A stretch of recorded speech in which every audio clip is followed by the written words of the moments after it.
And what we did is we created a program that was tailored to grade 6 students or 11-year-olds. And what we do is we teach them basic business skills and the importance of environmental awareness. And then they run their own profitable recycling business through the sessions that we taught them. And also they take in consideration the environmental awareness aspect because their business is their own recycling business. And so we run weekly sessions that teach them everything from accounting, ethics, marketing, everything basically that you need to run your own successful business in any aspect.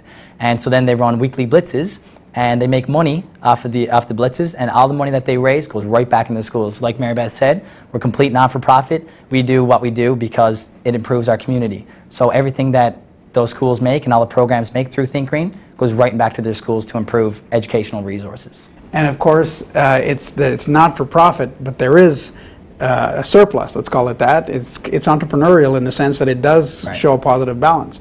For instance, what is it they're selling, and how do they charge for it in Think Green? Well, locally in Newfoundland and Labrador, we accept, recycling depots collect recyclables, and in return they provide the organizations or the schools with money. So in Newfoundland we get 5 cents for cans and bottles, and then 10 cents for alcoholic beverage containers.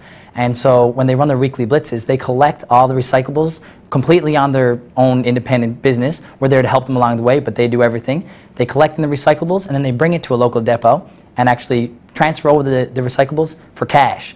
And the students have hands-on experience with the cash because along with them and their teachers, they get to decide what they want to put the money towards that they gain from the recyclables to improve their school. And there is a fair amount of cash. In my day, you also got a nickel for a pop bottle, but boy, you never had many nickels because there weren't many pop bottles. That's right.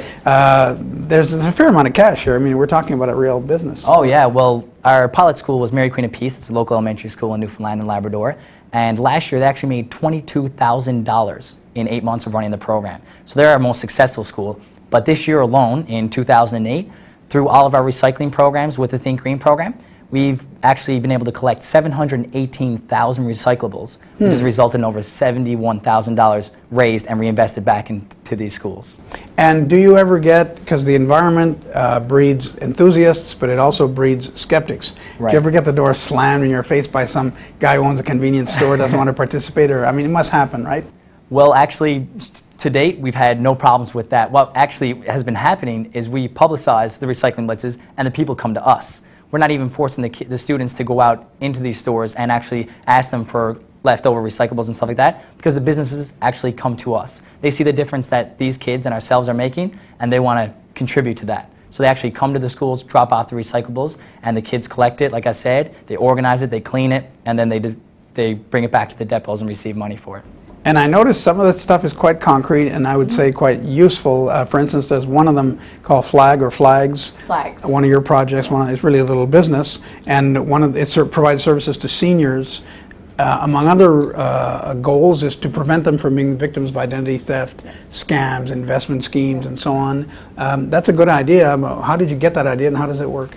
Well, our newest project that we've created this year is called Flags, like you've mentioned, and that stands for Financial Literacy Awareness and Goals for Seniors. And this came about because we were approached by Scotiabank, which is one of Canada's leading banks, and they wanted to invest in SIFE World because they saw what we do.